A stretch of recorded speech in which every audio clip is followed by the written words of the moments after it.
අද අපි කතා කරන්න යන්නේ 10 ශ්‍රේණියේ විද්‍යා පාඨමාලාවේන හරිම වැදගත් සංකල්පයක් ගැන. භෞතික විද්‍යාවේදී නිතරම වගේ අපිට හම්බෙන දෙයක් ඒ තමයි සංප්‍රයුක්ත බලය. කවදා හරි හිතලා තියනවද ඇයි කණ්ඩායමක් විදිහට එකතු වුණාම ඕනෑම වැඩක් ලේසි වගේ දෙන්නේ වැඩි බලයක් ලැබෙන්නේ කියලා? අන්නේ ප්‍රශ්නෙට උත්තරේ විද්‍යාවේ හරිම මූලික සිද්ධාන්තයක් ඇතුලේ හැංගිලා තියෙනවා. අපි ඒක තේරුම් ගන්න පටන් ගමු හරිම සරල උදාහරණයකින්. හිතන්නකෝ කාර් එකක් පාර මැද නතර වෙලා එක්කෙනෙක් ඇවිත් කොච්චර තල්ලු කළත් ඒක හෙල්ලෙන්නේවත් නැහැ. මොකද යොදන බලය ඒකට ප්‍රමාණවත් නැහැ. හොඳයි. දැන් තව කෙනෙක් උදව්වට එනවා. හැබැයි දෙන්නෙක් එකතු වෙලා තල්ලු කළත් තාමත් කාර් එක හෙල්ලෙන්නේ නැහැ. ඒ දෙන්නෙක්ම බලය එකතු වෙලත් මදි වගේ. දැන් තුන්වෙනියෙකුත් එකතු වුණා. ඔන්න බලන්න. තුන් දෙනාම එකට තල්ලු කරනකොට කාර් එක හිමීට ඉස්සරහට යන්න පටන් ගන්නවා. මොකද්ද මෙතන උනේ? ඒ තුන් දෙනාගේම බලයන් එකට වෙලා ලොකු බලපෑමක් ඇති කළා. ඔන්න ඔය එකතු වුණු බලපෑමට තමයි අපි විද්‍යාවේදී කියන්නේ සංප්‍රයුක්ත බලය කියලා. හරිම සරලයි නේද? ඉතින් මේ සංප්‍රයුක්ත බලය ක්‍රියාත්මක වෙන ප්‍රධාන විදි තුනක් ගැන අපි දැන් කතා කරමු. හරි අපි බලමු පළවෙනි අවස්ථාව. මේකේ තමයි ලේසිම එක. බල කිහිපයක් එකම පැත්තට යදුවොත් මොකද වෙන්නේ? හරියට එකම කණ්ඩායමක් වගේ වැඩ කරනකොට. මේක හරියට දීවරයෝ එකතු වෙලා ලොකු දැලක් අදිනවා වගේ. බලන්න හැමෝම එකම දිශාවට අදින නිසා ඒ වැඩේ කොච්චර ලේසි වෙනවද? හොඳයි. එහෙනම් අපි පොඩි ගානක් හදලා බලමුද? හිතන්න ළමයි දෙන්නෙක් පෙට්ටියක් එකම පැත්තට අදිනවා. එක්කෙනෙක් නිව්ටන් 8ක බලයකිනුත් අනිත් කෙනා නිව්ටන් 6ක බලයකිනුත් අදිනවා. එතකොට මේ දෙන්නගෙම එකතු වුණු බලය, ඒ කියන්නේ සංප්‍රයුක්ත බලය කීයද? උත්තරේ හරිම සරලයි. නිව්ටන් 14යි. අපි කරන්නේ ඒ බල දෙක එකතු කරන එක විතරයි. ඒ බලය ක්‍රියාත්මක වෙන්නේත් ඒ දෙන්න අදින දිශාවටමයි.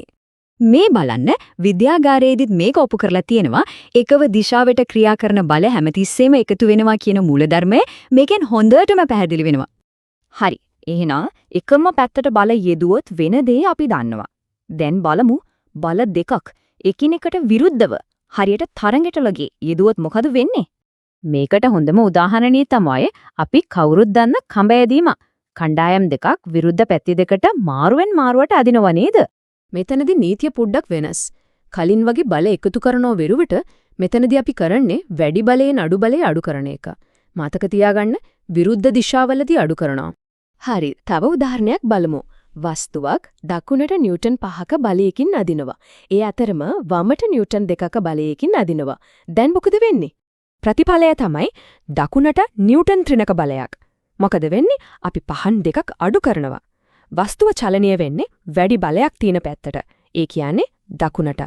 මේ පරීක්ෂණයෙන් එක තවක් පැහැදිලි වෙනවා. ට්‍රොලියක් දෙපැත්තට අදිනකොට ඒක හැම වෙලෙම යන්නේ වැඩි බලයක් තියෙන පැත්තට. ඒ යන බලය බල දෙකේ වෙනසට සමානයි. හොඳයි. අපි දැන් කතා කරන්න යන්නේ තවත් පොදු අවස්ථාවක් ගැන. ඒ තමයි සමානාන්තර බල. ඒ කියන්නේ එකම වස්තුවක් උඩ එකිනෙකට සමානාන්තරව පැත්තෙන් පැත්තට වගේ බල යෙදුවොත් මොකද වෙන්නේ කියලා. අර අපි මුලින් කතා කරපු කාර් එක තල්ලු කරන උදාහරණය මතකද? ඒකෙදි මිනිස්සු හරියටම එකම ලක්ෂ්‍ය නෙවෙයිනේ තල්ලු කරන්නේ. ඒත් ඒ සමාන්තරව යොදන බල එකතු වෙලා තමයි කාර් එක චලනය වුනේ. හිතන්න එක්කෙනෙක් කාර් එකක් නිව්ටන් 150ක බලයකින් තල්ලු කරනවා.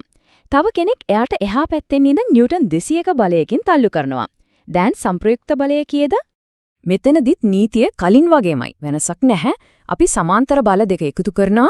එතකොට සම්පූර්ණ බලය, ඒකට සංප්‍රයුක්ත බලය නිව්ටන් 350ක් වෙනවා. හොඳයි. අපි දැන් මේ සංප්‍රයුක්ත බලය ගැන ඉගෙනගත්ත දේවල් වල වැදගත්ම කරුණු ටික ආයෙත් මතක් කරගමු.